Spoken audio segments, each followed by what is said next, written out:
Hi, this is Andy from ATF Guitars. It's another video demo for those of you who bought or are thinking of buying one of these guitar USB products from us through TradeMe. This one is a quick demo of how you can go about setting up a multi-track backing track, and we're going to start with a simple drum track. We have a blank canvas in MuLab here, and in that first rack I'm going to add a drum machine, which is the GTG drum machine that we include on our freeware CD ROM. Just going to find it here. There it is. And this has a nice interface, and you can click on the drums and hear the sounds in here. There we go. If you don't like the sounds that are in here, you can actually change them. You can just double click in these spots here and it fires up a file browser that you can, if you've got your own WAV files, drum sounds, you can load those in. Other parameters here for pitch and pan and reverb. I'm just messing about with the pitch here on the snare drum.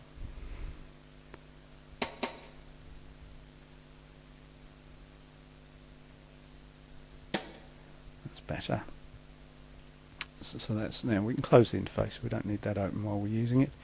Now I'm going to create a new MIDI sequence here. If you don't know what MIDI is, you need to do some research. Hopefully most of you do. I'm going to create a new sequence. It will create 2 bars by default because that's where I put my start and finish markers. Oh, it's gone again. Click the wrong button. That's better. And double click to open the sequence, and now we can enter some note events.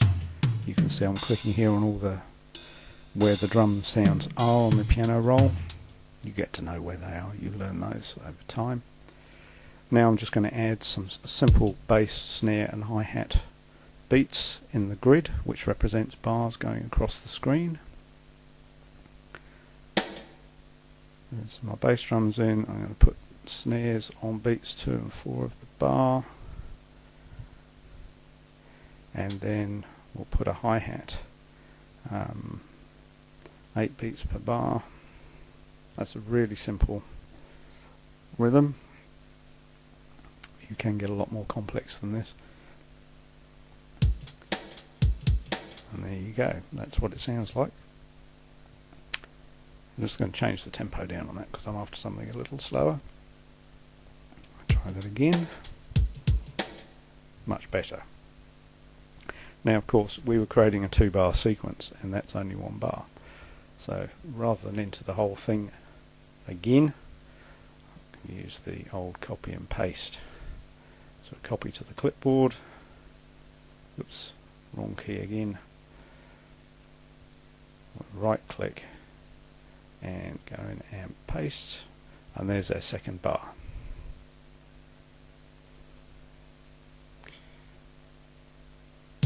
There you go. Now that's a 2-bar sequence, but every MIDI sequence in MuLab is a loop. So what we've created is a loop with a length of 2 bars. We can tell that loop to play for as long as we like. So here I've just stretched it out to 16 bars, and it will just repeat for the amount of time we've told it to.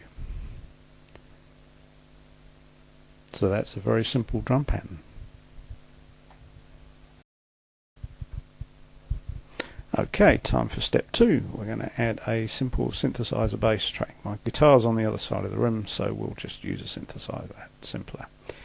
Now MuLab has a number of synthesizers and instruments built in. I'm just going to select our bass voice from in here, more or less at random. Different voices have different parameters. This has only got the 1. Some of them are a lot more complex than this. And we're going to create another MIDI sequence again.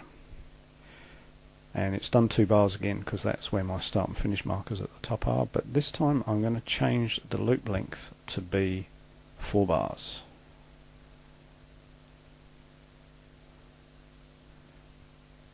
And I'll just stretch out on the screen. I don't need to do that now, but we'll do that now. And double click to enter the sequence again. And there's my bass sound. Not the best, but it'll do to start. I'm going to create a really simple bass line. Going to be a lot of copy and paste here again. I'm trying to keep things as simple as I can.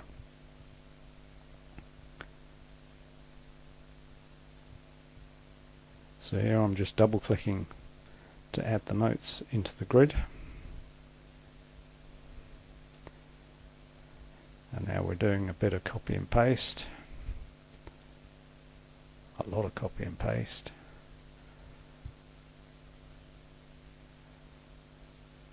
And let's play it.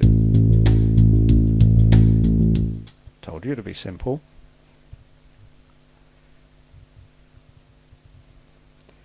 Now I'm not happy with the sound of that. The actual notes are okay, but I'm going to try a different bass sound. We'll see. Yeah, that's much better. We'll go with that. Now all I need to do is just cut and paste a bit more.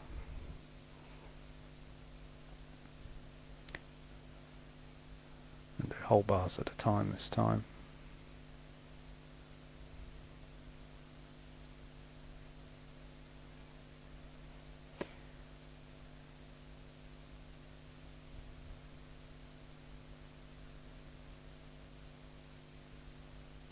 Now this one, I want a different note on this one. The first two bars are on A. I'm going to drop that down to G.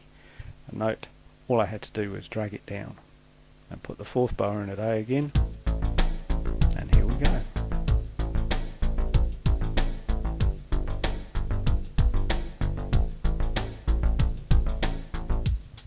Couldn't be easier. Now again, this is a loop because it's MIDI, so I'm just going to stretch it out to the full 16 bars.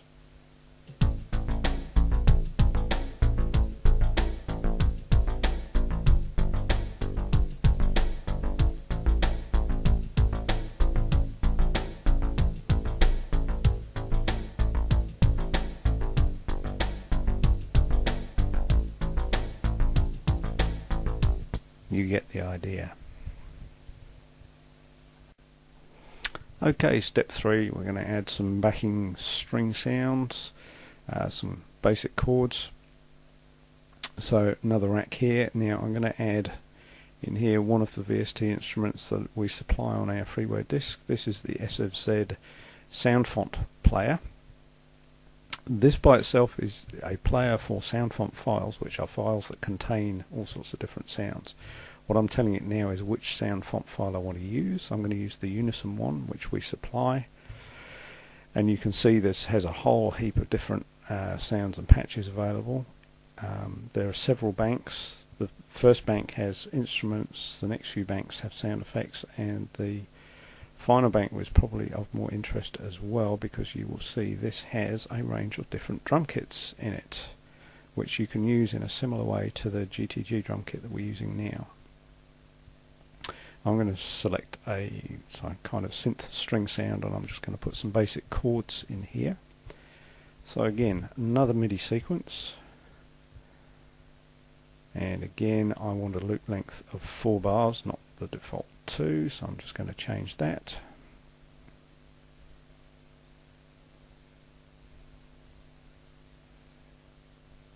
And double click to edit. And we're just going to put some simple bar long triads in here. We're just going to start with an A minor, then there'll be an F, a G and an A minor for our 4 bars. And again, you'll see some copy and paste going on here. So I'm adding my notes here. You'll see they're quite short at the moment, so I'm just going to select them all and extend them. So that's that A minor chord for the first bar. Oh, just rewind a bit. There you go.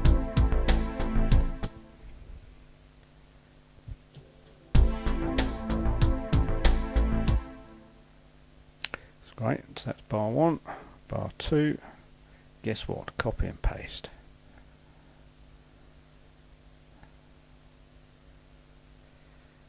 Now I don't want that to be an A minor, I want it to be an F, but I happen to know that you can do that fairly easily just by changing one note. Let's try that.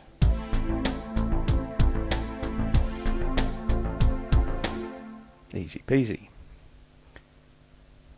Third bar, it's going to be a G chord.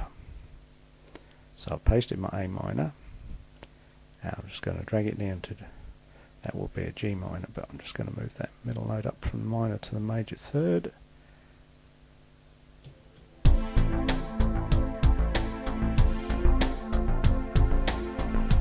Trick for new players. Didn't play the third bar. The reason is, before I get to it, that I only had that 2 bars long there.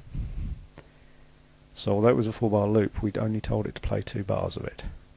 So let's try this again now. Problem solved. Now we just need to put another A minor chord in bar 4. Drag that along so it loops for 16 bars. Rewind to the beginning.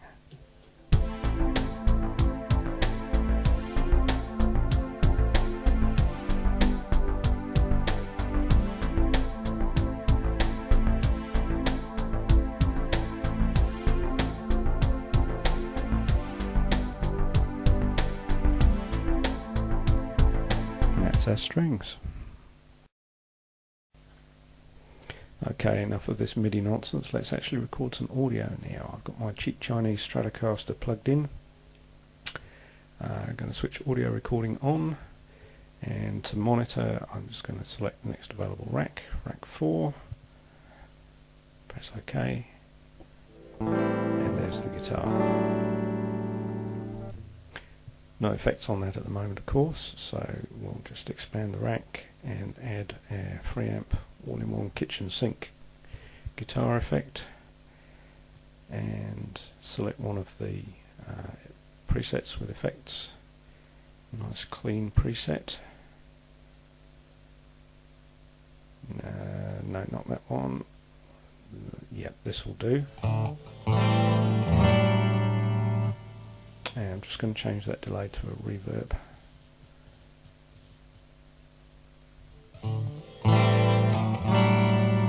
Yep, that'll do nicely.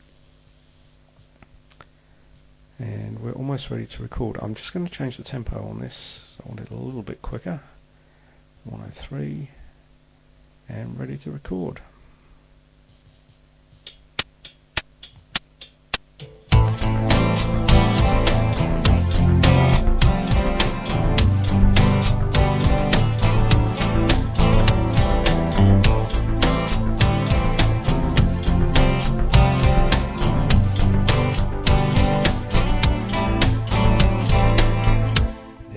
All one take too. Let's play it back.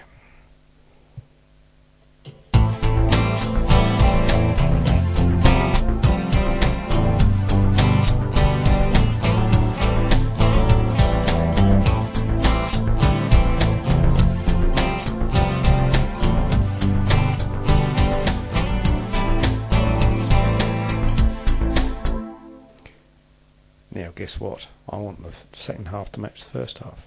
Holding the control key down here, control and drag will copy an audio block, and you can drag it wherever you like.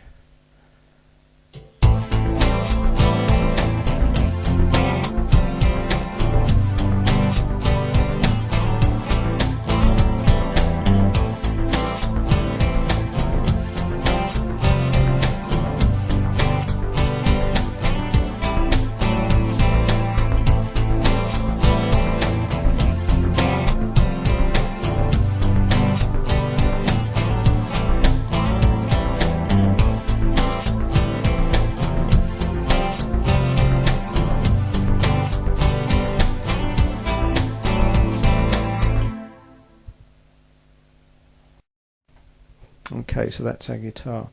Now we've hit a bit of a snag. MuLab, the free version, will only play back 4 tracks at a time. You can create more than 4, but it will only play back 4 at a time, and we're at that limit now. So if we want to add more, we've got to get a little bit tricky with it. There are a couple of different ways that we can do this, but I'm going to save those for the next video. Hopefully have that for you soon. I will email all of you when I have it. Any of you who haven't bought stuff from me, if you want me to email you details, please leave a comment on this video with your email address and I will let you know. Thanks for watching, and catch you next time.